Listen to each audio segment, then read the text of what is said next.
¿Tuviste algún momento malo? Sí, sí. Sí, dos momentos muy críticos con Sito, muy críticos. Me saqué la pizarra box, en plena carrera, porque iba el porras. Y entonces recuerdo que Angelito me dijo, no le saques box a un piloto jamás. Y yo, es mi piloto, me saco lo que quiero. Lo paré. Sito se está mirado en el box y me dice, Manolo, he dejado de saber pilotar. Frases que recuerdas toda tu vida, ¿no? Cuando no tiene problemas físicos ni psicológicos, los resultados tienen que venir, ¿no? Yo estoy esperando a ver si me encuentro bien encima de la moto, vuelvo a ir con ganas y entonces estoy seguro que los resultados van a venir, ¿no? El campeonato del mundo que yo viví era muy emocional, pero tengo que reconocer que en estos momentos, por ejemplo, cosas como la que ha hecho Márquez me emocionan. Es difícil, porque hacía tiempo que no me emocionaba nada, ¿no? No digo nada extraordinario si dijera que en estos momentos se quitas a Mar, se lo quitas. No hay nadie. El problema de la parrilla es que no lo conocían a Mar, porque no habían peleado con él. No habían peleado con él. Bueno, Mar en estos momentos es un personaje humano que ha trascendido el ámbito del motociclismo. Ya separo ahora todo lo que esto ya no vale para nada. Y llegamos a ser campeones del mundo. O sea, estoy muy feliz de lo que hice.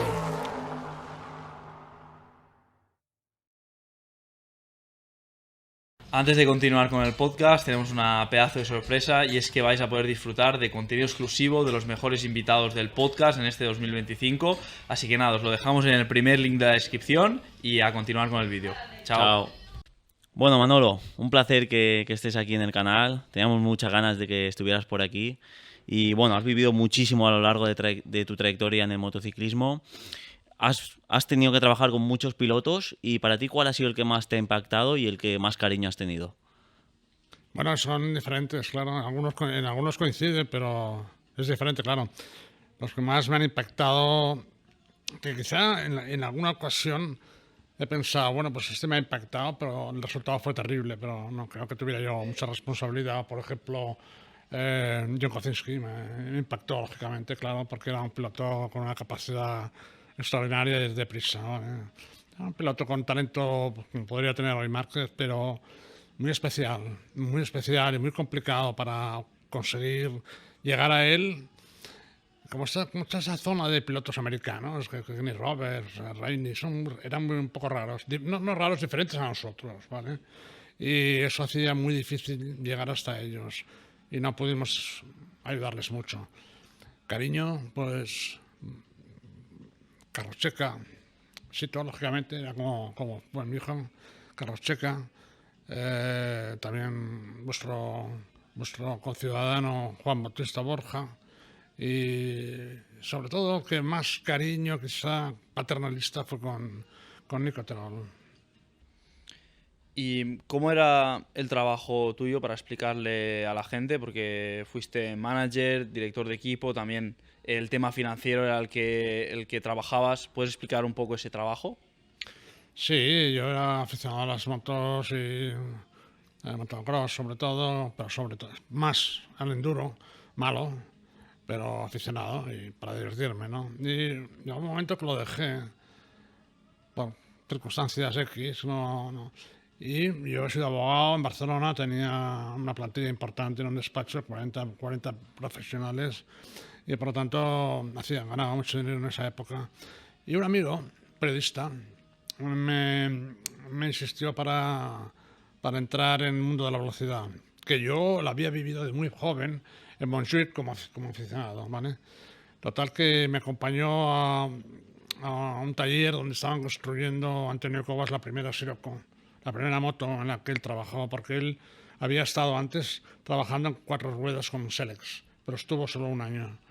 Y estaba haciendo la Sirocco en un taller muy humilde, con 4 herramientas y tal. Y entonces pues me llevó allí, me dijo que había un piloto que corría por allí pidiendo a ver qué podíamos hacer, que no tenía dinero, y era Sito Pons. Me llevó a Calafat, lo vi entrenar, pero sobre todo lo que me llamó poderosamente la atención es la personalidad de Antonio Cobas, me arrastró completamente.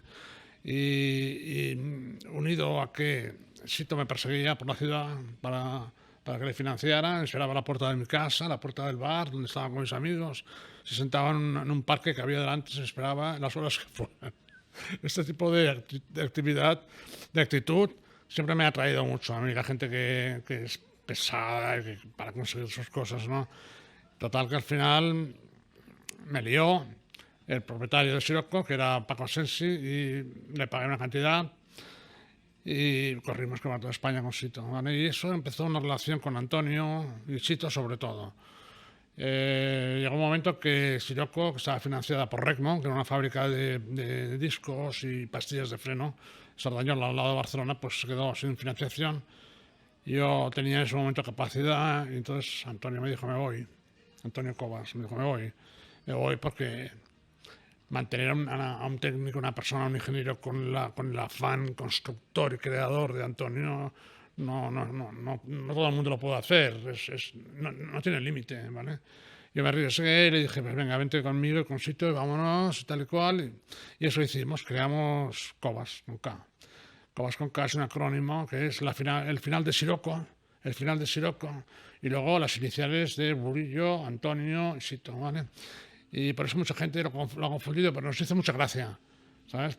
Porque además creíamos que la K le daba más fuerza, más... no sé por qué. Total que ahí empezamos y la verdad es que hicimos una moto realmente espectacular, muy bonita, única. Y tuvo éxitos, ganó el Campeonato de Europa, ganó el Campeonato de España, por ejemplo, un Gran Premio con el Jarama, con Sito. Y todo ello, en realidad, lo financié yo con 4 pequeños patrocinadores que además eran clientes de mi despacho. Hasta que Sito decidió pasar a 500 y subió a 500 con Kamsa con la Suzuki del Team Galina. Eso fue la parte principal de la historia, al principio. Sí, y a nivel técnico, esa moto fue, ¿no?, revolucionaria y que empezó con los chasis, ¿no?, doble viga de aluminio, si no recuerdo mal. ¿Cómo fue ese desarrollo de la moto? Él hizo la Sirocco multitubular, ¿eh?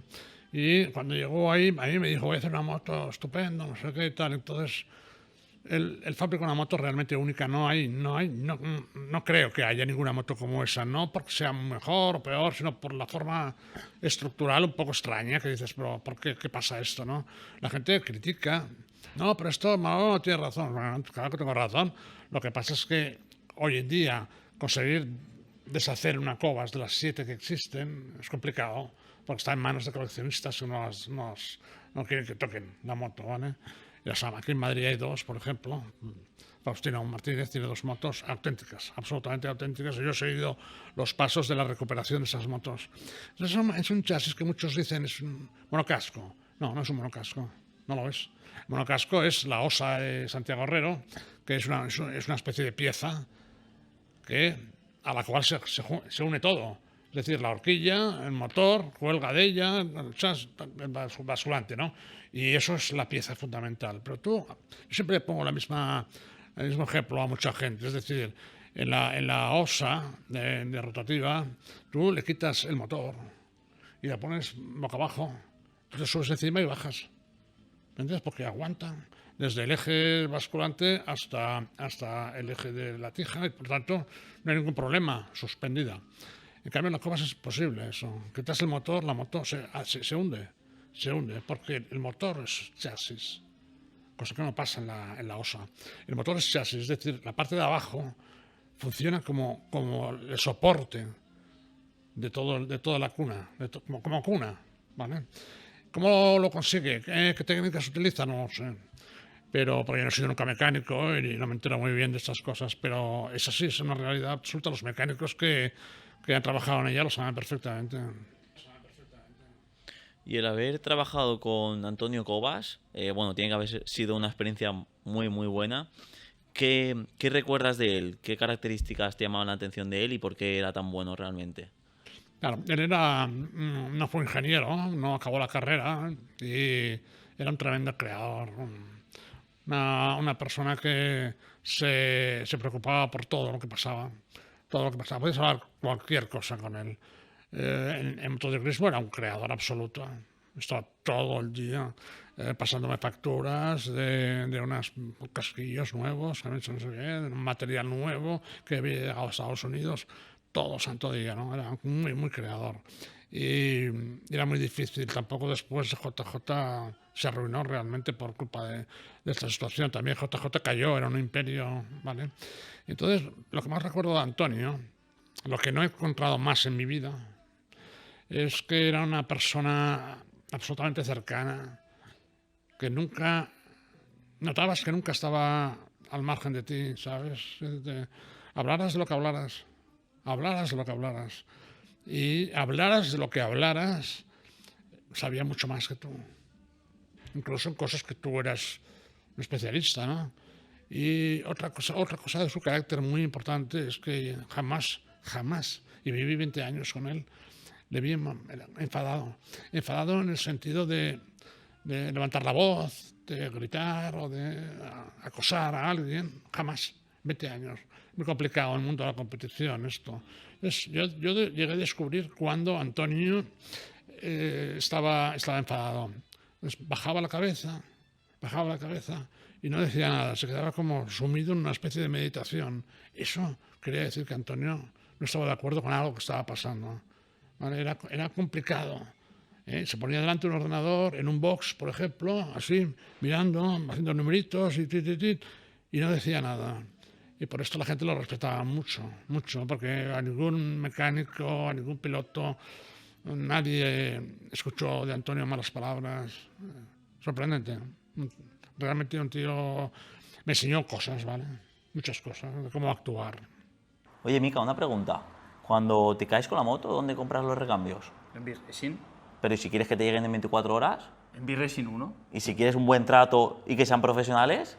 B-Racing1.com, en la descripción. Venga, dale Vamos, caña, espabila. vamos. ¿Y tú crees que él, como puso la semilla de los chasis que hoy se ven en MotoGP, en la calle, puso él la semilla de esta revolución un poco técnica? Puso la semilla como estética, pero el Delta Box no tiene nada que ver con Cobas. Como estética, sí, ¿vale? La gente dice, no, se lo copiaron a Antonio. No ha habido nadie que haya copiado la Cobas con K. Luego, cuando Antonio dejó nuestro equipo y medio fábrica, pues entonces se fue a JJ. Y en JJ hizo la JJ Cobas. Y para eso regresó al multitubular, ¿vale? Y la moto era menos espectacular. Pero la moto geométricamente era igual que la Cobas, igual que la Scirocco. Una geometría muy cabezona de la moto. Aquí nos está escuchando alguien que la ha llevado, ¿vale? Y que decía, me voy a caer de delante, en Cartagena precisamente. Me voy a caer. Porque es una moto muy cabezona, ¿vale? Cuando Cribillet ganó el campeonato del mundo en Brno, en el año 89, una carrera que vivimos con una emoción tremenda, porque él podía hacer sexto, séptimo y decidió que iba a ganar la carrera. Y claro, su hermano estaba en el box llamándole de todo por si se caía, porque si hubiera caído a lo mejor no hubiera sido campeón. Y entonces él dijo, cuando acabó la carrera, dijo Antonio, dice, ahora me he dado cuenta de los límites de la última carrera. Ahora me he dado cuenta de los límites de la Cobas, de la JJ Cobas. Es una moto cabezona y una moto que no permitía redondear. Es una moto difícil, ¿vale? Porque no es una moto callejera.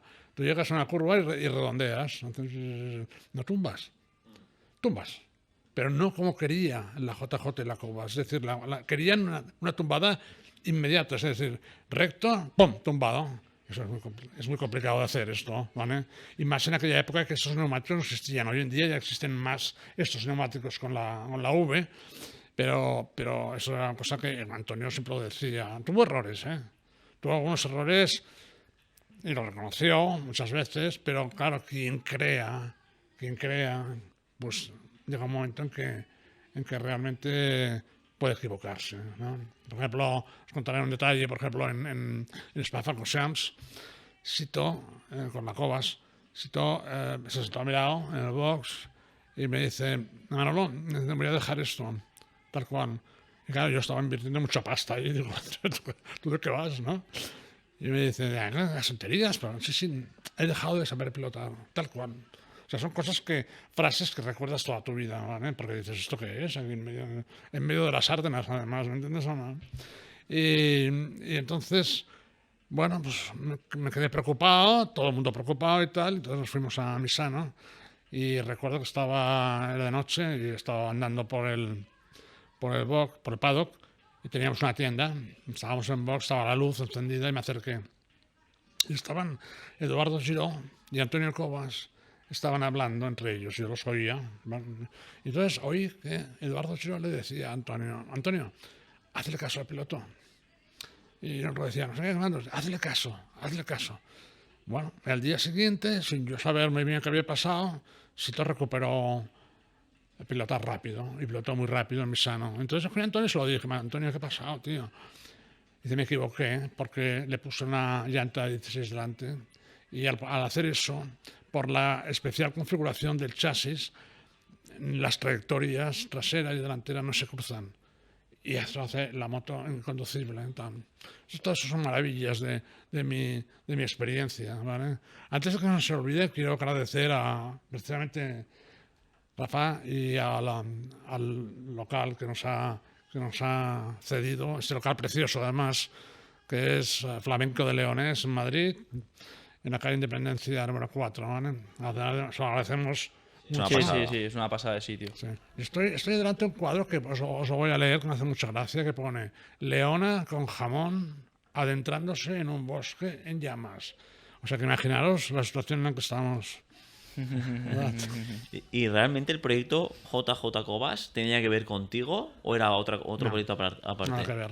Nada que ver. JJ Cobas lo creó Antonio, financiado por Jacinto Moriana, que en aquellos momentos era el primer distribuidor de motos de Yamaha en España. Tenía 7, 8 tiendas, era el número 1 de Yamaha. Y, en mi opinión, ese proyecto fracasó porque se pusieron a hacer motos de calle para venderlas en Japón. Fue esto lo que les arruinó. La moto fue muy bien, la llevó Carlos Cardús, ganó el Campeonato de Europa, lo ganó con una moto nuestra, con una Cobas. Pero grandes logros, excepto el 125 de Cribillé, que es un campeonato del mundo, con motor Honda, no hubo después.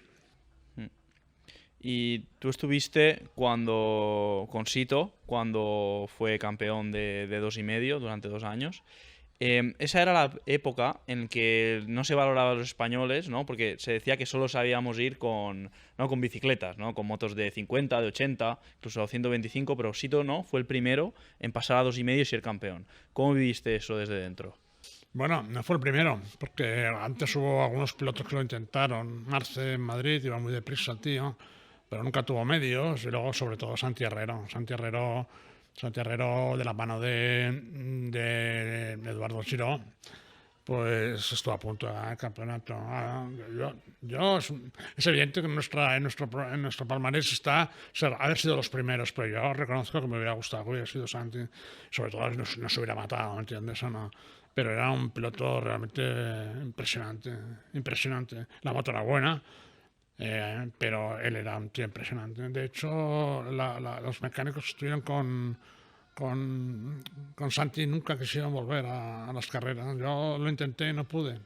Eduardo sí, porque Eduardo es un poco más frío, pero lo hacía un poco... Al principio no quería. O sea, Eduardo lo trajo Antonio Cobas a Cobas.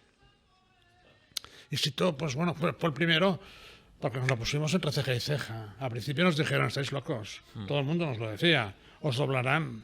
Pilotos que ahora son mayores y yo los conozco, somos amigos, os van a doblar, decían. Eso fue un reto. En la competición tiene que haber retos, siempre. Y bueno, hemos tocado un poquito algún logro que has ido consiguiendo, pero tu historia desde el principio, y si vamos a contarla un poco, y si puedes poner fechas también para que la gente se lo imagine. Bueno, tú estudiaste Derecho, ¿no? Entonces, ¿cómo es ese salto de decir, voy a estudiar Derecho, que es algo que al final es algo fijo, que sabes que es algo seguro, y te metes en el mundo del motociclismo, que es totalmente incierto y es una locura? Fue un reto, realmente fue un reto. A mí me gustó mucho las carreras de motos. Había estado en Montjuic viendo a Haywood, viendo a Nieto, viendo a Javier Grau, a todos. A Phil Reed, a Billy Levy, no sé, cantidad de gente, ¿no? Yo era muy joven, tenía 15, 16 años, iba andando desde mi casa. y iba por las plantas para no pagar y tal, ¿me entiendes?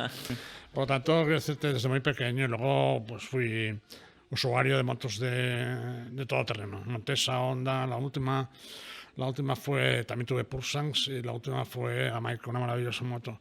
Y entonces lo dejé, pues la verdad es que lo dejé por un shock emocional que tuve, ¿vale? A nivel sentimental, humano, y entonces quise dejarlo. Y el que me volvió fue un periodista de Solomoto, Eduardo Rubio, al que le debo realmente haberme metido ahí. Entonces, cuando entré y empecé a darme cuenta de lo que costaba, pues en algunos momentos, lógicamente, decía, cuidado, tío, ¿me entiendes? No, cuidado, porque esto... Pero mi despacho era una máquina de hacer dinero y venga. Recuerdo, mi padre una vez me dijo, ya sabes lo que haces. Y yo le contesté, mira, si paro ahora, todo lo que esto ya no vale para nada. Y llegamos a ser campeones del mundo. O sea, estoy muy feliz de lo que hice. Sí. Y en toda esa trayectoria que has tenido en el motociclismo, ¿tuviste algún momento malo? Sí. 2 momentos muy críticos con Sito, muy críticos. Las cosas no salían. Por ejemplo, recuerdo una carrera en Anderstop que la moto gripó y no acabó la carrera, pero lo recuerdo como una especie de nebulosa. Lo que sí es cierto es que, porque la memoria te hace guardar las cosas emocionantes, ¿no? Las cosas malas tiende a orillarlas un poco, ¿vale? Es así. Pero hubo 2 momentos críticos con Sito que no nos hablábamos, ¿vale? Y yo estaba sufriendo una tensión muy importante, económica, y las cosas no iban bien, por alguna razón que ahora la verdad es que no recuerdo. Y lo que sí recuerdo de Sito es que cuando él se dio cuenta de esta situación, reaccionó. Eso es muy importante, ¿vale? Una de las veces que reaccionó muy duro, muy bien, muy fuerte, fue cuando yo sufrí una especie de robo de mi despacho. Me lo vaciaron, completamente vaciado. Me encontré un lunes por la mañana, que precisamente había vuelto de Austria, donde estaba él ingresado por una rotura de fémur en Salzburg. Y entonces llegó por la mañana y no había nada ahí. ¿Vale? Esto, pues lógicamente, creó un caos tremendo de todo tipo, económico, de todo tipo, ¿vale? Y él se dio cuenta y, bueno, supongo que esperaba que lo dejara estar todo y tal. Y recuerdo que el mismo día ese, por la tarde, yo fui a la escudería y me dijo él, ¿qué haces aquí? ¿Qué haces aquí? Entonces yo sabía que no podía hacer otra cosa, ¿vale? Porque hay que jugar hasta el final mientras tengas posibilidades, ¿no? Y ganó en el Jarama. Y al ganar el Jarama en el 84, pues apareció por ahí en medio Moto Vespa, que nos hizo una aportación de dinero para llevarse la moto el resto de la temporada. Y eso a mí me dio un respiro económicamente para poder dedicarme a mis cosas y no estar preocupado por el tema financiero. Eso es muy importante. Y otra vez también dejamos de hablar, exactamente no recuerdo, una vez que le saqué la pizarra en Understop, creo fue, sí, le saqué la pizarra a Vox, en plena carrera, porque iba el Porras. Y entonces recuerdo que Angelito me dijo, no le saques Vox a un piloto jamás. Y yo, es mi piloto, le saco lo que quiero. Y lo paré. Y fuimos a Imatra, y en Imatra hizo podio, ya viendo. O sea, reaccionaba porque se daba cuenta de que o hacía él algo o aquello iba puesto abajo. Claro, tú realmente era el que ponía, ¿no? Un poco ponía el dinero, entonces, claro, tenías que presionar un poco al piloto y ahí está la balanza, ¿no? Porque si lo presionas mucho, a lo mejor no hace resultados, si lo dejas ir y que no tenga presión, pues tampoco va a tener resultados. El carácter, o sea, el temperamento y el carácter del piloto marca mucho esto. No entonces, ahora. Yo siempre digo lo mismo, nosotros que estamos hablando aquí, yo, por ejemplo, estoy hablando aquí, todos los que estamos hablando en todas estos podcasts y tal, somos nadie, ¿vale? Quiero decirte, somos gente que ha ayudado o ha colaborado o lo que fuera y tal, pero no, sin talento de un piloto no haces nada. O sea, digan lo que digan, sin talento de Martínez Márquez, vamos a hacer lo que quieras. Porque yo soy consciente de una cosa desde muy, muy joven. no vale nada que tú le digas cosas a un piloto o cualquier deportista de élite, ¿vale? Tú le digas, tienes que hacérselo llegar, con hechos, hacérselo llegar, hacérselo sentir. Si tú se lo dices, es como el padre que te dice, tienes que hacer y tal. Eso me dice, corre, claro, pero yo... Tienes que meterle en el cuerpo la necesidad de ganar. Y eso depende de cada piloto, tiene sus posibilidades siempre y cuando sepas que no todos los pilotos son iguales, ¿vale? Hay que adivinar eso. Tú vas a hablar incluso de su novia, ¿me entiendes? ¿O no? Y decirle, oye, aquel te está mirando a esta. Cualquier cosa. Sí. Y funcionaba eso. Sí. Más que, por ejemplo, lo que yo he escuchado, oye, que vamos a perder el patrocinador. No. Con eso metes miedo en el cuerpo. Y esto no va de miedo. Esto va de que no hay miedo. El otro día en un podcast vuestro escuché al fotógrafo de este Campeonato de España que decía, Márquez no tiene miedo al miedo. En realidad eso no lo hubiera dicho yo nunca, ¿vale? ¿No tiene miedo? No. Yo diría, tiene miedo, pero lo domina. Lo domina. ¿Vale? Esto lo aprendí yo en la mili, que vosotros no habéis hecho, y es una pena que no habéis hecho. Y entonces yo estaba hablando, yo llegué a ser oficial de complemento porque era universitario, ¿no? Y estaba diciendo a los soldados, no tenéis que tener miedo, no sé qué, cuántos, porque el miedo, tenéis que levantar la trinchera. Y me llamó el teniente y me dice, esto no va así, tío. No puedes decirle a la gente, no tienes que tener miedo. ¿Vale? El miedo se domina, pero existe. Sí. Justo, mira, estuvimos en una charla antes de ayer y ayer también, y se hablaba mucho del miedo, ¿no? Que se intentaba como apartar el miedo muchas veces, pero realmente el miedo siempre está ahí y lo mejor que puedes hacer es enfrentarlo, y es lo que hace Marc, porque Marc tendrá miedo, pero porque al final a esas velocidades tienes que tener miedo por dentro, pero también es lo que te mantiene vivo el miedo, ¿no? Esa adrenalina y el enfrentarte, yo creo que es lo que tú dices. Y también a lo mejor es lo que ha hecho que tú trabajes con tan buenos pilotos, ¿no? Que seas buen manager. Entonces, ¿cómo consigues contactar con tantos pilotos, con Cribillé, con Checa? ¿Cómo es el momento de conocerlos y trabajar con ellos? Pero ella era un tío muy especial, muy buen tío, muy buena persona, muy introvertido. Tenía un mundo interior que no te comunicaba nunca, ¿vale? Un piloto realmente nos sorprendió, a mí me sorprendió. Era muy difícil que te dejara entrar. O al menos entrabas, pero él no te lo hacía ver, ¿sabes? Pero muy competitivo. O sea, alguien que siente la competición como algo digno de ser, su vida, ¿no? Yo entiendo la competición como algo social, algo importante en el desarrollo de una sociedad. Sin competición, no sabes quiénes son los mejores y no utilizas a los mejores para que mejore la vida de los demás, ¿no? Eso es algo que no se explica demasiado, pero funciona así. Quizás que menos miedo. Chito no tuvo nunca miedo tampoco. Miedo no he visto en ningún piloto. En los que están conmigo nunca les he visto temor. Nunca. Mica, yo sé que en circuito sí, pero ¿tú en carretera has tenido algún accidente?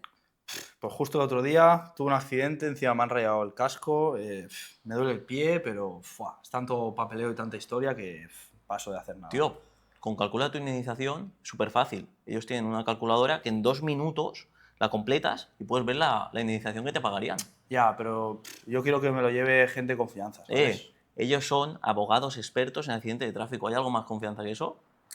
Ya, pero yo tampoco lo que quiero es pagar para una cosa así pequeña. Que no, que es gratis. Hasta que tú no cobras, ellos no cobran. Y además, lo puedes hacer desde ahora, tío. Online. Lo haces online. Ostras, pero ¿y cómo entro yo ahí? Tío, el enlace en la descripción. Ahí lo tienes. ¿Me lo has vendido bien? Y, por ejemplo, a la hora de buscarle los equipos a esos pilotos, ¿cómo era el proceso este de buscar a los equipos y también negociar un poco esos contratos? Porque imagino que al ser abogado, pues tenías un poco de ventaja a la hora de saber tema de cláusulas, todo este tema legal. Mira, yo recuerdo, Sito no tenía contrato conmigo, con Cobas, y un día me llamó y me dijo, dice, Manolo, estoy corriendo y tal, y no tengo contrato yo. Y le dije, no, eso no es problema, pasa mañana y hacemos el contrato. Y al día siguiente pasó por ahí Y entonces le puse unos folios encima de la mesa y entonces estuvo mirando y dice, Manolo, digo, pero eso está en blanco. Digo, sí, ¿y? ¿No tienes confianza en mí? Digo, sí, firmó y se fue el tío. Pero no, en definitiva, al final, los pilotos, ¿cómo los consigues? Te encuentras. Sobre todo a partir de Sito, el que sucedió a Sito fue que ahí interviene mucho y con mucha fuerza yo, ¿vale? Lógicamente porque JJ no quería perder, 125. Lo que pasa es que lo tenían ya 2 años con la Honda RS, con motor RS, y eso era una miseria. ¿No? Y entonces yo recuerdo una vez que en un desayuno estábamos en Laguna Seca, en Monterrey, en el mismo hotel, y me senté y le dije, no, nunca tendrás un NSR, no te lo va a dar Honda. Honda no da NSRs, motores NSRs para clientes. Los guarda para sus pilotos oficiales. No te lo va a dar. Ya llevas 2 años. Y entonces, lógicamente, Sito, después de la carrera de Rijeka, tuvo una temporada muy mala. Y yo no quería verlo así, ¿sabes? No quería verlo así, ¿sabes? Había sido muy competitivo al principio. Y a partir de ahí no era competitivo. ¿Por qué? Por muchas razones. La lesión fue muy fuerte, un poco más hubiera podido palmar. Su mujer ya estaba en estado de Axel, tenía pasta. Dices, ¿sabes? Para estar aquí con esos tíos, estaba Schwartz, Reine, estaba Garner, aquello. Y yo en malas condiciones, pero él no acababa de, ¿vale? Entonces yo no hice más que dejarle tomar la decisión, Entonces un buen día me dice, vale, ¿y a quién ponemos? Me dijo. Yo, no, ya está. Escribí, no hay otro. Por muchas razones, ¿vale? Y nos costó. Nos costó porque enfrente estaba Antonio Cobas con él. Y a nosotros nos dolía. ¿Me entiendes o no? Claro, era... Y entonces nosotros lo que hicimos fue en Montmeló, después del último Gran Premio, y yo le dije sí, porque creía que era la mejor forma de hacerlo. Dice, sube a un Kiribí y tráetelo hoy, que firme, tío. Entonces me acuerdo, subía y bajaba y dice que de momento no, que ya murem. Los Kiribís, mira así. Y yo le digo, sube y que firme o mañana subo a Alberto, a Puig. Y al final subió y dice, me ha dicho que sí. Claro, esto fue un shock para Antonio Cobas y para Jacinto Moriana. Nosotros nos dolió, pero teníamos que hacerlo. Y entonces lo que hicimos es meter a Antonio en el equipo, ¿vale? También estuvo con nosotros en 500 con Kiribí, todos los años que estuvo. Y luego me has dicho otra cosa que se me ha ido, no sé. No, el tema de negociar un poco los contratos, las cláusulas, por enlazarlo un poco también con lo de Martín ahora, ¿sabes? Que hay ahí un poco de lío. Yo nunca os he forzado de ningún tipo. O sea, si queréis entrar, entrad. Por ejemplo, en el caso de Checa, recuerdo también estaba corriendo con una 2,5 que no era competitiva. Y se acostaba conmigo, oye, a ver cuándo me cogéis. Cuando estaba en una reunión hablando y hacía así, oye. Yo pensaba. Y al final, cuando pasó lo de. Cuando entramos con Alberto en 2,5 con Kiribí y luego lo pasamos a 500. Pero yo estaba recelando un poco, ¿vale? Yo pensaba, Alex se nos ha ido con Malboro y tal. También nos puede pasar lo mismo con Alberto, porque el patrocinador viene con él. Esa es la realidad. El patrocinador tabacalera vino con Alberto. Entonces yo pensé, en cualquier momento se nos va y nos quedamos colgados. Vamos a poner un segundo piloto. Porque un patrocinador que dice, bueno, y si esta se cae y no puede correr, entonces nos quedamos todos en casa. No, tenemos otro. Y eso pasó con Checa. Entonces dijimos a Checa para subirlo y hablamos con Tabacalera. El director de marketing de Tabacalera era un tío encantador, muy amigo, ya fallecido. Y me dijo, no os voy a financiar a Checa, no os lo voy a financiar. Y bueno, insistiendo, que no. Y recuerdo un día estaba en mi despacho bajo sitio y me dice que no. Que no nos pagan nada por Carlos. Y me dijo, ¿qué hago? Me dijo, ¿qué hago? Él empezó a coger la gestión del equipo, ¿vale? Poco a poco la fue gestión. Y entonces yo le dije, sube arriba al teléfono, le llamas a Carlos y lo fichas. Y eso hizo. En aquella época éramos uña y carne. Y lo hizo y al día siguiente lo comunicamos. Y llamó el Tabacalera. Dijo, oye, que no, eso igual, no te preocupes. Ahora teníamos reservas para llevarlo. Y eso nos pasó cuando Alberto cayó en Le Mans, pues pudimos subir a Carlos a 500. Hay que hacer las cosas de esta manera, ¿no? Porque también cuando nos quedamos prácticamente sin equipo, Telefónica abandonó el equipo y nos quedamos sin nada. Pues entonces también entró una vez, la vida de yo es muy... Entró en la nave y pasaba por delante de mi despacho, abre la puerta y dice, oye, tú, yo ya estoy recogiendo mis cosas, ¿tú qué haces? Bueno, yo pensé, hostia, qué mal, no, qué mal. Y yo me había trabajado mucho a una persona que estaba en Telefónica, que luego estaba en Motorola, y conseguí que me guardara un presupuesto para hacer un campeonato de España, ¿vale? Él lo conoce. Y entonces, Alejandro, bueno, y entonces nos dio un dinero para hacer un equipo campeonato de España. Y yo le dije, Sito, tiremos con esto, tío, para salvar parte de la gente, los mecánicos, tal cual, tiremos con esto y vamos para adelante. Y me dijo, vale. Y entonces pasaron cosas, durante este tiempo, cuando las buscas salen las cosas. Pasaron cosas, me llamó un periodista de Solomoto, me dijo, Manolo, Carlo Pernat está yendo a Vila porque quiere meter ahí a Capirossi. ¿Quieres que le diga que hable contigo y tal? Y le dije, ahora mismo. Entonces me llamó Parlo Pernat, que es el manager actual de Bezzecchi y todos estos, ¿vale? Y me dijo, Manolo, ¿tú crees que si voy a Barcelona podemos tal? Pues claro, vente y lo hablamos y tal, se vino. Y estuvimos horas hablando y al final pues pudimos hacer un proyecto con Honda Italia, con Honda España, con varias cosas. Y el compañero que pusimos fue a Barros. Ha habido momentos muy críticos que los hemos sabido... ¿Pero cómo? ¿Cómo? Sabemos, poniéndole, ¿sabes? Y bueno, Manolo, estoy seguro que bueno, habrás vivido miles y miles de cosas y tendrás alguna anécdota graciosa que te haya pasado y quieras comentar por aquí. Lo mejor que me ha pasado es vivir esos años, ¿vale? No exactamente detalles, sino vivir eso, vivir 20 años casi, y me ha dado la oportunidad de conocer el mundo. Yo seguramente sin las motos no conocería Japón, Australia, ni siquiera Argentina, Sudáfrica. Hay países que no conozco, como por ejemplo Rusia, porque no hay circuito, ¿no entiendes? Me ha dado esa oportunidad. Y después me ha dado una oportunidad enorme de convivir con gente, 30, 40 personas que en un momento determinado eran el equipo, con las cuales pues yo no hubiera elegido viajar a Australia para irme a la playa, por ejemplo, y tener que hacerlo. Y eso ha modulado mi carácter mucho, ¿vale? Porque por la responsabilidad que tenías de que aquello funcionara, pues tienes que desayunar, comer, dormir, todo con esa gente, viajar, horas en avión, y tienes que atender a todo el mundo en la forma en la que esa gente se comportan, ¿vale? Y tener cuidado, mucho cuidado, ¿vale? Y eso es lo que me ha enseñado mucho, ¿vale?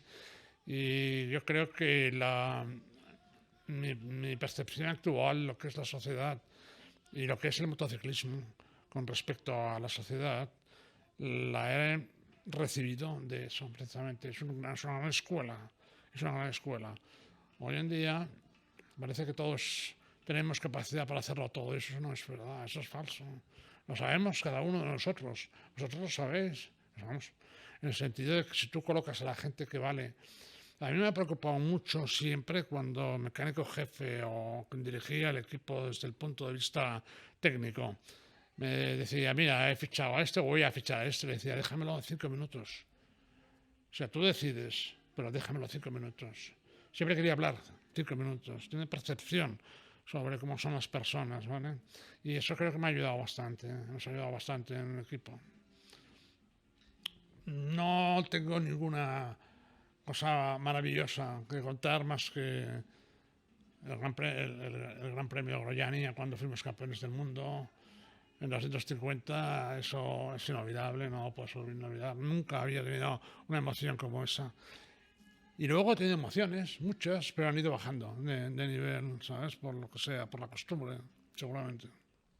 ¿Y tú crees que la época antigua, digamos, de esos tiempos de Sito, de Garriga, no sé, Cribillé, era mejor que los tiempos de ahora, que a lo mejor, pues, por tema técnico, está un poco más limitado el talento del piloto? ¿Tú cómo lo ves? No podemos decir si era mejor o peor, sencillamente era diferente. Diferente. El campeonato del mundo entonces era una cosa y hoy en día es otra, no tiene nada que ver. El campeonato del mundo actual es vuestro, el anterior es mío y vosotros tenéis que escribir la historia desde vuestra posición actual, ¿vale?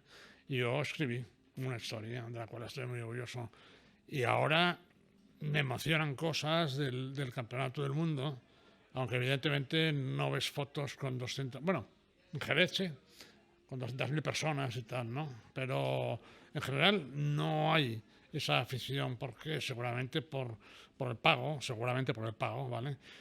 Casi seguro. Pero también porque los chavales jóvenes hoy en día tienen tablets y corren con quien quieran, en el circuito que quieran. Y corren ellos. No están viendo a unos que están corriendo. Estoy yo aquí metiendo en la rueda al Márquez, por ejemplo, ¿me entiendes? Y eso elimina. Antes no hablábamos por teléfono desde los coches y tal y cual. Tenías un teléfono ahí en esa esquina. Nosotros, cuando éramos vuestra edad, teníamos un teléfono ahí puesto que te llamaban ahí. Estabas en el baño, no lo oías, ¿vale? Y si estabas de viaje, pues no cogía a nadie. Entonces, era muy diferente a tener a alguien continuamente al control de tu llamada. Es muy diferente, ¿vale? Parece que no, pero es muy diferente. Y hay muchas cosas así también. Por lo tanto, el campeonato del mundo que yo viví era muy emocional, pero tengo que reconocer que en estos momentos, por ejemplo, cosas como la que ha hecho Márquez me emocionan. Es difícil, ¿eh? Porque hacía tiempo que no me emocionaba nada, ¿no? Pero me emocionan. Y eso porque me emociona, no. Para explicarlo bien, diría que creo que la competición es importante en la sociedad que vivimos, muy importante. Creo que el deporte en sí es un arma muy importante para enseñar a la sociedad que el trabajo, el mérito, el sacrificio funcionan. Y para el motociclismo, para enseñar a mucha gente que el motociclismo es la punta de lanza de eso, porque además es un deporte de riesgo, de mucho riesgo, en el cual no es lo mismo que el voleibol o el tenis o el cual, ¿vale? Quizá los alpinistas, pero peligroso como el motociclismo no hay, más que el automovilismo, ¿vale? Y por lo tanto eso enseña que hay gente, como ha hecho Márquez en 4 años o 5 años, se ha levantado por su propio mérito. Por eso decía antes, los que estamos alrededor sobramos, por eso lo ha hecho él, ¿vale? Y ha jugado un poco con la ventaja de un talento descomunal, absolutamente descomunal, pero lo ha sabido gestionar y muy bien gestionado. Y eso creo que es lo bonito del motociclismo. Y en eso se equipara un poco al antiguo, en eso sí. Pero fíjate también que ahora vemos a Alex Márquez, que tampoco se le valoraba tanto y con trabajo ha conseguido estar al nivel de Marc, un poquito por abajo, pero a estar de los primeros, una locura. Esas cosas normalmente en el proceso nadie te valora. Cuando tú tienes un proceso personal en el cual estás luchando contra tus limitaciones, por las causas que sea, pues eso nadie lo mira, nadie valora. Una persona, por ejemplo, que tenga, para decir algo, un síndrome de Down, ¿no? Si tú desatiendes a una persona con ese síndrome, llega un momento que no habla, está en una esquina. Si tú trabajas a esa persona, puede llegar a hablar y puede llegar a trabajar. Ahí está la diferencia. Es decir, tú cuando ves el resultado, ves el proceso. O tienes que aceptar que ese proceso los demás no han sido capaces, ¿vale? Duhan, por ejemplo, tuvo algo parecido, ¿vale? Porque tuvo una lesión en una pierna, la cual estaba infectada, no tenía carne, y el doctor Costa le tuvo que sellar las dos piernas, las llevaba juntas, abriéndole la otra pierna para que la sangre y tal se fueran. Una cosa inconcebible, pero lo consiguió. Entonces, el caso de Marc como persona yo no lo había visto en mi vida, tengo años. Es emocionante. porque además me da la posibilidad de decirle a la gente joven, decirle, sí, míralo, él tiene talento, sí, y tú tienes otro talento, otro. Y sobre todo hay una cosa muy importante, ¿vas a conseguir lo mismo que él? Tú que eres piloto. ¿Tú eres piloto? No, yo no. Tú que eres piloto. Te puedo decir eso y dices, ¿yo voy a conseguir lo mismo? Seguramente no. ¿Vale? Pero el proceso que te lleve a intentarlo es muy importante para tu realización como persona. Eso es lo que me gusta del motociclismo. Sí, al final hay muchos pilotos que se dejan la piel, yo incluido, y obviamente no llegas a tener nunca ese talento extraordinario que tiene Marc y bueno, te da para llegar hasta donde puedas, campeonatos mundiales, campeonatos europeos, pero claro, ¿tú crees que lo que marca la diferencia es el talento de Marc o entra otros factores como mentalidad sobre todo, por ejemplo? Marc ha tenido todos los apoyos del mundo, ¿vale? Los mejores. Porque ha tenido a su lado desde muy pequeño al Real Automóvil Club de Cataluña, que es un poder enorme, ¿vale? Y lo ha tenido directamente, además. Y ese poder ha estado detrás también de él en Caixa Cataluña, por ejemplo, que los directores eran muy amigos de Moreta, que era el vicepresidente del Real Automóvil Club de Cataluña. También es cierto que ha tenido muy cerca a Julià, su padre, ¿vale? que ha trabajado mucho sobre el tema de la tierra. Desde muy pequeño ha estado trabajando eso, pero al final hay muchos pilotos con talento que no han llegado porque no han tenido medios. Y ahí podríamos decir que podría haber pasado de Marc si hubieran tenido medios, podríamos decirlo. Seguramente hay gente que tiene el talento de Marc y que lo ha intentado y que no ha podido llegar. Conozco pilotos muy buenos que no han podido, sencillamente. Y luego veo pilotos que no son tan buenos que están ahí arriba, ahora. Y eso te deja un poco... Porque no digo nada extraordinario si dijera que en estos momentos si quitas a Marc, si lo quitas. No hay nadie. No quiero insultar ni a Mir, ni a Quartararo, ni a Bagnaia, no. Ni a Maverick, no. Porque yo creo que tienen mucho talento. Pero no llegan. No han llegado. Por lo que sea. Sencillamente porque seguramente no les ha costado lo que le ha costado a Marc. Mir ganó el campeonato con 3 grandes premios. Pecco Martin ha ganado el campeonato con 3 grandes premios. Entonces, eso se ve. Eso a la gente le llega. No hace falta que tú hables y digas, no, es que me han puesto, se me han quitado la moto. Un campeón tiene que conseguir que no le quiten su moto. Si te la han quitado, es porque no eres un campeón. Pelea como ha peleado Marc. Marc ha peleado para tener la Ducati.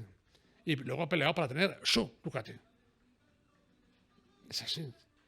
Entonces, igual que Marc, difícil. Muy difícil. No digo que sea imposible, pero... Y en un campeonato que importa tanto la tecnología, que la moto sea buena, ¿cuál es tu perspectiva de eso? Porque tú haber vivido la anterior etapa del motociclismo, en el que bueno, pues el piloto podía demostrar más talento, a lo mejor, se podía ver más visible. ¿Cómo ves tú ahora que afecta a esa tecnología? ¿Te gusta que haya tanta tecnología? ¿No te gusta? La forma de pilotar de Marc ha cambiado, ¿vale? Ya no es el de Moto2 y del principio de MotoGP, ha cambiado, pero eso también es un valor importante, es decir, ha sabido adaptarse a la moto que pilota, no es aquella Honda, pero él la está llevando hacia allí. ¿Y por qué? Pues se sentirá seguramente más cómodo, porque quizá detectan que esa moto no la puede pilotar mucha gente. ¿Sabes? Lo que hablábamos de la Cobas Cabezona, ¿vale? Motos muy complicadas de pilotar. Marc está llegando al límite de esa moto, y después de su caída en Jerez dijo que había visto varias caídas de Pecco, igual que la que le había sucedido. Entonces él ha trabajado para arreglar eso, ¿vale? ¿Qué pasó en Honda? Porque los Honda dicen, no, es Honda. Bueno, sí, muchas gracias, pero ya lo sabemos. Pero, ¿qué pasaba con Santi Hernández, por ejemplo, cuando estaba, por ejemplo, con los pilotos que no han sido Marc?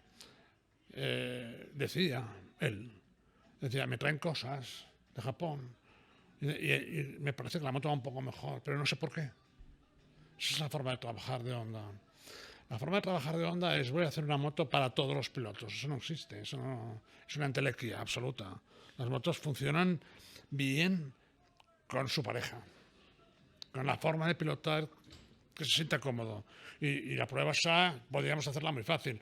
Ahora le das la moto bueno, no, lo estamos viendo con Pecco y con Marc. Pero otros pilotos en otros equipos, por ejemplo, dicen, súbete en mi moto y yo te subo la tuya. Y ninguno de los dos estaría contento con la moto que se ha subido. Porque la confianza que tienes que tener en una moto para llevarla al límite, que es como se lleva en el MotoGP, tiene que ser una confianza brutal en el comportamiento de la moto. ¿Qué hace la moto cuando hago esto? ¿Entiendes? Si me paso de frenada un poco, ¿cómo responde? ¿Puedo contra volante levantarla o no? Y para eso te has de caer. Y eso hay que ser muy valiente, como Max acaba de caer en Silverstone otra vez. No es fácil eso, no es fácil. Sí, este año yo creo que estamos viendo que a lo mejor la moto 25 puede ser que sea un poco más crítica que la 24 y Marc, como se adapta absolutamente a cualquier característica, a cualquier situación de la moto, cuando peor grip él va mejor, la está manejando mejor y estamos viendo que Alex con la 24 le está ganando siempre a... Seguramente porque además, es decir, por ejemplo, hay pilotos muy rápidos, por ejemplo el caso de Pecco, ¿vale? No podemos ignorar lo que le pasa a Pecco. Pecco va deprisa, es evidente, es 2 veces campeón del mundo, ha ganado 11 grandes premios el año pasado, pero cuando se pasa un poquito de nivel, se cae. No como Marc, está por debajo de Marc, por el tiempo de Marc, por la prestación de Marc, se va afuera, ¿vale? Nosotros hemos tenido un ejemplo con Carlos Cardoso, que quiero mucho, que yo siempre le decía a Carlos, las carreras son entre 2 líneas, 2. Lo que hagas fuera no cuenta para la carrera. Era muy rápido, hacía la pole casi siempre y salía a la primera vuelta, era muy deprisa, la tercera estaba al final de Jarama, saliéndose por las... Entonces, claro, hay pilotos que se pasan sin saber qué se están pasando y qué va a pasar. Porque lo importante es acabar la carrera, ¿me entiendes? En el puesto que sea, acabarla. Y eso también le está pasando a Pecco. Y yo creo que también incluso a Martín. Les pondré un ejemplo. El año pasado, mucha gente que a veces no se fija en estas cosas, ¿saben? Y yo me fijo mucho, no sé por qué. En las últimas carreras a Marc se le veía tentando. Se tenta al toro, ¿no? Voy, no voy. Tuvo posibilidades de ganar el Mundial hasta 3 grandes premios antes del final. Y estaba tentando. 3º, 4º, tal, por allí. Él decía que estaba probando y de verdad estaba probando. Y entonces, claro, yo estaba expectante como tanta gente. A ver, vamos a ver. Había gente que decía, no, este no viene. Pero claro, el problema de la parrilla es que no lo conocían a Marc, porque no habían peleado con él. No habían peleado con él bueno, nunca. Entonces tenían que probarlo. Lo dijo Martín, por ejemplo, en Phillip Island, ¿no? La última vuelta, jugándose el título Martín y jugándose nada a Marc, lo adelantó a Marc. Y Marc repitió en la curva siguiente, es típico de Marc. Me pasan, tú aquí, ¿entiendes o no? Es una forma de marcar territorio. Y cuando fue una pasada impresionante porque es una curva muy difícil aquella. Y Martín dijo, qué agresivo este tío. no sé si os acordáis, no. Quiero decir, no lo conocen a ese nivel. Y la otra cosa que me convenció que realmente Marc este año lucharía por el título, y posiblemente lo ganaría, fue Montmeló, cuando dejó ganar a Pecco. Le dejó ganar. Aunque la gente se ha dado cuenta, él estaba segundo toda la carrera, pegado a él, ¿vale? Entonces hubo un momento que supongo que instintivamente dijo, este tío está jugando un título, yo no me juego nada, ¿vale? Si yo lo fuerzo, lo tiro, no puede ganarlo. Si me quedo aquí, le estoy ayudando, porque estoy quitándole unos puntos a Martín que viene detrás, que si se cae, ganará Pecco. Y llegando al final, le dejó 50 metros. Entonces, en ese momento yo dije, Marc ya está aquí, y va a ser, porque es evidente que es superior a los demás. ¿Cuál crees que fue el motivo por el que le dejó ganar a Pecco? Pues porque políticamente no podía forzarlo. Porque si lo fuerza, y a veces Peco lo ha hecho, se ha forzado y se ha caído, como pasó este año en Portimao, por ejemplo, etcétera, etcétera, y se cae, ha terminado con sus posibilidades de ser campeón. Era la última carrera. Y eso en el box de Ducati no hubiera gustado. Y, lógicamente, a él le hubiera encontrado un enemigo dentro del box. No le interesaba para nada. ¿Qué ganaba Marc haciendo eso? La gente que entiende un poco lo sabe. Ya está, ya vale. Y él lo sabe. Y entonces, si quitamos a Marc, ¿quién crees que puede ser, digamos, el campeón en los próximos años o que le puede batallar más de cerca? Yo sé cómo estoy jugando, ¿vale? Porque tengo relación con algunos pilotos y tal, pero yo diría que Aldeguer. Por encima de Acosta, aunque vaya a Ducati el año que viene, por ejemplo. Es evidente que Pedro con una Ducati iría en estos momentos por delante de Fermín, ¿no? Pero la subida de Fermín ha sido absolutamente extraordinaria, ¿vale? Yo de todas maneras que yo me he jugado algo con Aldeguer, ¿sabes? Por eso digo, tira. A mí me llamaron por teléfono un patrocinador importante y me dijo, Manolo, ¿a quién pondrías? Cuando estaba haciendo mal en Moto2, estaba haciendo mal en Moto2. Yo le dije a Aldeguer. Y me dijo, yo también he pensado en él y lo he fichado. Y por lo tanto me interesa que funcione. Yo a él no le conozco personalmente. Conozco personalmente a Pedro. Y quiero mucho a su padre y soy muy amigo de su padre, de Pedro. Y a sus mecánicos antiguos están conmigo ahora.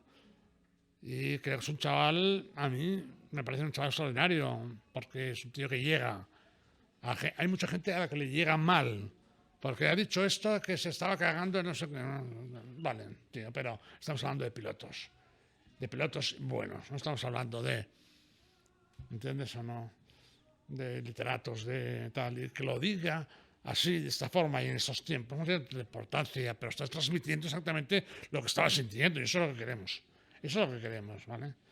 Y por lo tanto creo que Pedro tiene posibilidades también, por supuesto. Y me gustaría que las tuviera Maverick, porque también tengo muy buena relación con él y con su padre. Y con los demás que quedan. Yo lo siento mucho, pero a Martín no lo veo ganar otra vez. Después de lo que está pasando, menos todavía. ¿Cómo lo ves, lo que está pasando con Martín? Lo que está pasando es esta que situación? Vamos a ver, él ha mantenido una especie de lucha, o sus managers, para entrar de oficial. Y yo siempre he pensado, vamos a ver, el equipo en que estás, a la tercera carrera, te dijo que no contaba contigo. Es un equipo satélite de Ducati. ¿Lo habrá hecho con la autorización de Ducati o no? O sea, ya es una mala nota esto. Porque dijo que ellos trabajaban con pilotos para crear pilotos para Ducati. Y que Martín ya era muy mayor, no sé qué. Una cosa un poco rara. Pero es verdad, pasó. Y ahí empezó la búsqueda, ¿vale? Y yo estaba pensando, ¿qué va a hacer Ducati? ¿Qué va a hacer Ducati? Y yo pensaba, ¿qué harías tú si estuvieras en Ducati? Y yo me respondí, Mac, toda la vida, ¿vale? ¿Por qué? En primer lugar, el campeonato que ganó Martín no fue tan abrumador como hubiera merecido un campeonato. Tres grandes premios al lado de 11. Es una cifra mala, ¿vale? Hay campeones que no han ganado ningún gran premio, también, pero no debería ser. Un campeón tendría que igualar más las cosas. En segundo lugar, me parece que han hecho las cosas un poco a bola pluma. Mucha gente dice, no, es que Audi es igual esto. Es posible, pero hay una certeza absoluta. Yo publiqué en mi grupo de Facebook la semana anterior al Gran Premio de Mugello, jueves o viernes, Ducati fichará a Marc la próxima semana. ¿La puse? Sí. Nadie me lo ha recordado porque no les gustan estas cosas, pero está ahí. Buscas la fecha, lo ves. Y claro, mucha gente pasó y tal. Bueno, tú has dicho ya que... Vale, muy bien. Pero hubo algo que me convenció. Y es una frase de Marc. Nada más eso, cuidado. Y cuando van a preguntarle a Marc los entrenamientos de Mugello y tal, le dicen, oye, esto han dicho ya que esto ya está hecho, tal y cual, sé que el lunes en una reunión y tal. Y Marc dijo, a mí no me han dicho eso. Este tío, por lo que sea, no diría nunca algo así si no fuera verdad. Lo siento, lo sientes. Porque además es una cosa personal, es de él, no es de su manager, de tal, es personal. Y acerté porque además era la opción correcta de Ducati. También Gigi yo creo que vio que un Marc con la 23 hacía esas cosas, que si lo comparamos con Alex Márquez, por ejemplo, que estaba haciendo Alex Márquez con la 23, es que no podía. Esa moto no daba para poder estar al nivel de la 24. Y Marc estaba a ese nivel, ¿cómo no lo va a fichar? ¿No? Claro. Él estaba conmigo, con Gigi en el equipo, o sea que lo conocemos bastante bien, ¿vale? Equipo pequeño, pero ahí está, 125, 250. Y Gigi, como todo tío que está en el paddock, quiere pilotos como Marc. No quieres estar con un piloto sosillo, para decirlo de alguna manera, quiere emocionarse, tío. Y a Gigi suele que verle la cara, ¿entiendes o no? Claro, cuando llega al box, cuando llega al final de carrera y se acerca a felicitar a Pecco por hacer un tercero, y hace así, va a felicitar, y Pecco le responde así. Se va, se gira y se va. Nadie en el paddock quiere eso. Nadie quiere un piloto que se queje de la moto, ¿vale? Porque te puedes quejar de la moto, tú y yo. Hoy vamos a sentarnos. A la moto le pasa esto y esto y esto. Yo lo aprendí con Sito. Jamás habló mal de otro piloto en su vida. Nunca le oí una palabra mala con respecto a otro piloto. Es malo, es sucio, jamás, nunca. Y creo que es una cosa muy noble, muy honesta, y además para el resto de gente que está en tu equipo, ¿vale? No está bien que digas que la moto no va delante del público. No es correcto. Entonces, decírselo a ellos. Kozic una vez no estaba contento con la moto en Suzuka. ¿Sabes lo que hizo? Entró en el box, cerró las puertas, las cerró y dijo, no salgáis de aquí hasta que la moto vaya bien. Y los dejó toda la noche ahí trabajando y tal. Claro, podían salir, evidentemente. Pero os lo digo a vosotros. No lo digo al primero que viene con una... Está bien. No está bien para la gente de su equipo. Lo está culpando. Y seguramente no tienen culpa. ¿Tú crees que Gigi se ha cansado un poco, ¿no?, de los comentarios de Pecco? Porque llega Marc con una moto que en teoría no tiene defectos o no es perfecta y ha ganado pues, prácticamente todas las carreras menos es 3. Es muy posible que haya hecho eso. Pero también hay que tener en cuenta que la moto te la has de trabajar tú. Y de alguna manera los campeonatos de Pecco, mucha gente que me pueda escuchar dirá, eso para ti. Sí, claro, para mí. Yo tengo que decir lo que es para mí, y luego te gusta no, pero tengo que decir, no emociona. A mí no me han emocionado, ¿vale? Ni el de Quartararo tampoco me emocionó. Tengo muchas simpatías por Quartararo, tal, no me emocionó, porque de pronto resulta que ganan las carreras con una mano, como en Assen, a un compañero que lleva lo mismo, entre comillas, como Maverick, con un talento brutal también. No me lo creo. Entonces la gente me dice, para no encontrar todo lo que hay, pero no me lo creo que voy a hacer, tío, ¿entiendes o no? Me dice, no, es que ayer vi a la Virgen María, pues no me lo creo. No puedo no creérmelo, ¿sabes? Yo lo digo, no tengo ningún problema. Y por lo tanto no ha habido emoción en el campeonato, no ha habido emoción. Yo no lo he sentido, al menos. Y yo me cabré mucho en Sepang, ¿vale?, con el tema de la patada famosa. Y he pasado horas viendo los vídeos desde arriba, desde abajo, desde un lado, desde otro. La conclusión es muy complicada, muy difícil. No se sabe muy bien si existió la patada. No se sabe muy bien si Marc se echó encima. Hay una especie de cosas muy difíciles de detectar la intención. No se sabe muy bien si Rossi se defiende o está sacando la rodilla sin necesidad de defenderse. No, yo lo reconozco, pero ha sido a través del tiempo. En aquel momento cogí mucha manía a Marc. Y luego, es lo que le digo a la gente, después de lo que ha hecho Marc, solo nos queda bandera blanca. No hay más que bandera blanca, disfrutemos de él. Sí, sí, yo creo que estamos en un momento único del motociclismo, Absolutamente. que en un futuro no sabemos si algún día llegaremos a poder vivir esto otra vez y Difícil. lo único que nos queda es disfrutar de él. Difícil porque el progreso que lleva la sociedad lleva el final de este tipo de cosas.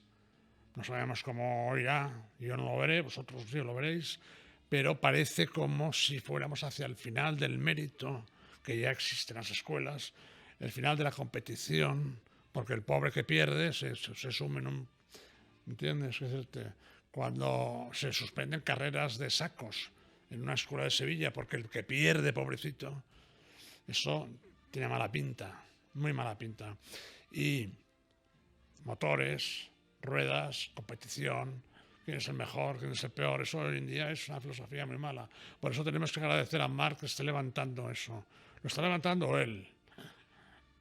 Esto produce una enseñanza. La sociedad dirigida por los mejores, que han salido y han llegado por competición, por mérito, por lucha, tiene más beneficios para todos que la sociedad que es únicamente plana y que yo he vivido en países comunistas, ¿vale? Aunque me aparte un poco del tema, pero viene muy a cuento, en el cual un ingeniero en Brno, un ingeniero que luego ha sido propietario del circuito italiano, me llevó a su casa. Pues yo me puse a hablar de política con él en un hotel. Me dijo, y dije, pasa, aquí no se puede. Digo, ah, vale. Me llevó a su casa al día siguiente y me tuvo a cenar. Entonces me contó. Dice, yo soy ingeniero, diplomado, no sé qué, tal, y gano lo mismo que la señora que está ahí abajo barriendo. Todo esto puede ser muy bonito, pero no es eficaz. El humano a veces necesita también eso, decirle, si das lo mejor de ti mismo, para que la sociedad tendrás retribución, no por comisiones raras y tal, sino por tu trabajo. Y por lo tanto, quiero decir que Marc en estos momentos es un personaje humano que ha trascendido el ámbito del motociclismo. Estamos hablando de él, gente que somos aficionados a la moto, pero tendrían que hablar filósofos y sociólogos y políticos incluso. Es decir, es un ejemplo para los chavales, para la gente que empieza, para que sepan lo que sucede cuando alguien pone en juego todo eso. Sí, al final, Marc, como has comentado, es un ejemplo para mucha gente y yo creo que para los jóvenes hace falta ese carácter, ¿no? De nunca rendirse, de volver a ganar, empujar. ¿Y tú crees que cuando Marc no esté, el Mundial de MotoGP puede ser que vaya un poco en capa caída? Algunos puede ser. Vamos a ver, a mí lo que me preocupa es el fin del campeonato por decisiones políticas. ¿Vale? Hoy en día ya casi esperas cualquier cosa. Pero ahora, por ejemplo, el día 1, o sea, dentro de una semana, la Comisión Europea va a dictaminar si autoriza la compra de Liberty, de las acciones. Porque la gente dice, compra Dorna. No compra Dorna, compra las acciones de otros fondos de inversión. Dorna continuará siendo Dorna, con sus contratos mandarán otros seguramente. Entonces, vamos a ver lo que decide la comisión, ¿vale? No sé cómo la llama, la consejera, es una española, la Rivera, esta famosa, ¿entiendes? Que es todo ecología. Entonces vamos a ver hasta dónde llega esto, porque hoy en día, además, después de todo lo que ha pasado con los motores, se han dado cuenta de que el dos tiempos se podía haber evolucionado como se ha evolucionado y es menos contaminante. O sea, dejen ustedes a la sociedad que vaya evolucionando, no prohíban las cosas por el artículo 24, porque a lo mejor lo podemos arreglar. Es esto, empecemos con otra cosa que luego se demuestra que no vale, por ejemplo, los coches eléctricos, ¿no? Entonces, quiero decirte que en cuanto al tema de pilotos, que tú creo que vas por ahí, ¿no? El tema de pilotos, yo creo que esto pues, es un ejemplo para muchos chavales, lo está siendo. Los chavales más jóvenes hablan de Márquez. Y por lo tanto, si no todo, algo les puede llegar. Si no lo tuviéramos, sería muy malo, normalmente. Sí, de hecho, me suena que en un podcast que grabamos con Óscar Aro, corrígeme si me equivoco, creo que decía que Marc debería estar dando clases de vida. O sea, literalmente no hacía falta ni hablar de pilotaje porque lo que ha hecho es de admirar, ¿no? No hace falta que dé clases porque bueno, él puede hacer luego montar una escuela y todo esto, pero lo ves. O sea, para aprender lo que Marc está demostrando, hay que sentirlo. Hay que sentirlo, tío. Yo lo he vivido, tío, lo he odiado. Y ahora lo adoro. ¿Entiendes o no? ¿Por qué? Pues no lo sabes, tío. Te llega eso y dices, joder con este tío. Eso digo muchas veces a Zúñiga, ríndete, coño. Eso no, hay que rendirse. Ya. A ver, el motociclismo es un deporte de emoción. Es emociones. Marc, ¿qué te produce? Emociones. Yo me acuerdo el año pasado cuando se caía, hacía remontadas. ¿A quién estaban enfocando? ¿A Peco y a Martín? ¿O estaba enfocando la cámara a Marc, que está haciendo la remontada? Estaba enfocando a Marc porque te emocionaba. O cuando este año ha ganado Alex la primera carrera, esas emociones es lo que transmite al final. Sí, es así, exactamente, es así. Es así. Si no hay emoción, no hay competición. Eso es básico. Se perdería radicalmente. Y la única posibilidad que tiene Dorna de aumentar las audiencias es tener gente como él. Es la única forma. Te quería comentar que uno de los momentos más tristes de mi vida y en el que me siento más en contra de mí, ¿vale? Fue con Juan Borja en Buenos Aires. Toda la temporada, Borja, son Koziski nada más, tal, ¿entiendes o no? Fue una temporada muy triste para nuestro equipo, ¿vale? Porque detectábamos que Telefónica se iba y dejamos correr, lo dejamos caer, ¿vale? Y ahí siento mucha responsabilidad. Lo que pasa es que cuando pasa esto, las relaciones personales se enturbian mucho. Con las personas que tenías mucha confianza y ya no tienes aquella confianza, llega un momento que la comunicación se interrumpe. No 100%, pero lo que antes era mirarte y comprender, ahora es no hablar para aclarar.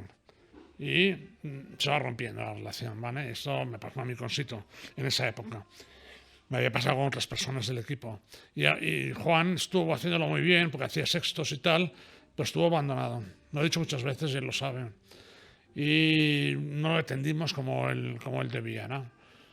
Su entrada al equipo fue también por mi intervención, pero a mí lo que me ha gustado, no, pero me ha sanado un poco es que comiendo con Juan en Alicante hace poco, comiendo con él y con el padre de Holgado, por ejemplo, de Holgado, y con gente de la moto de por allí, de Murcia, ¿no? Después de la comida, Juan le dijo a una persona, dice, no sé qué me pasa con Manolo, que siempre soy tranquilo. Y dije, hostia, pues esto es la medalla, ¿no? Porque podía haber dicho, pasaron de mí y nunca lo he dicho. Esa fue una temporada muy, muy triste para... Tanto es así que, no sé si Juan lo sabe, pero ya no comíamos ni cenábamos juntos, ¿sabes? Después de los entrenos, el equipo se deshizo completamente. Y una pregunta así que se me ha ocurrido para el final. ¿Tú eres más de 2 tiempos o de 4 tiempos? Evidentemente de 2 tiempos, tío. Yo tenía mis motos de 2 tiempos y yo los deshacía, tal. Y todo salía mal, pero bueno. Pero sacaba el pistón y le limpiaba, tal, le ponía aros y todo. Carburaba. Una moto de hoy. La miras así como diciendo, ¿por dónde empiezo? Imposible. No creo que haga falta todo esto, tío. ¿Por dónde empiezo? Se ha perdido a lo mejor, ¿no? Esa esencia, esa belleza de una moto tan básica. Todos éramos mecánicos, yo era mecánico. Cuando no corría yo, de un amigo. Y yo cambiaba la aguja y luego los radios apretaba, todo mal. Los radios iban hechos una mierda y la aguja no era correcta, había gripado, pero lo hacía. Hacíamos, ¿me entiendes o no? O necesitas un telemétrico. Pues bueno, hemos tocado todo. La verdad es que para nosotros ha sido un placer que estés aquí, Manolo. De verdad, esperamos que la gente le dé mucho apoyo, darle me gusta y así lo traeremos de vuelta. Suscribiros si no estáis suscritos y bueno, en Spotify 5 estrellas nos viene muy bien. Nos vemos en la próxima. Chao. Chao. Chao a todos.